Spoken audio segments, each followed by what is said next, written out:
Hello, ma'am. Ayaw po, on the way na ma'am. Mapasok na po. Sige po, ma'am.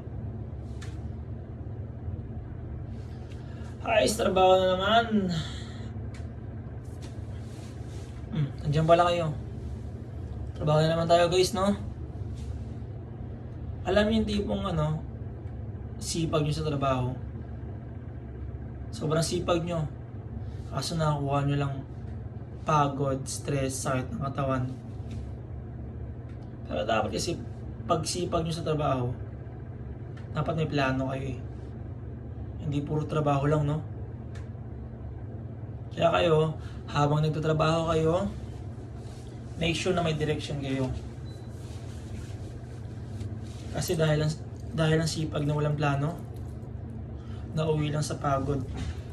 Nauwi lang sa pagod na walang bunga. Nice. Pero alam niyo kung saan yung may bunga? Tayo na dun sa puno, ang daming bunga. Aray mo!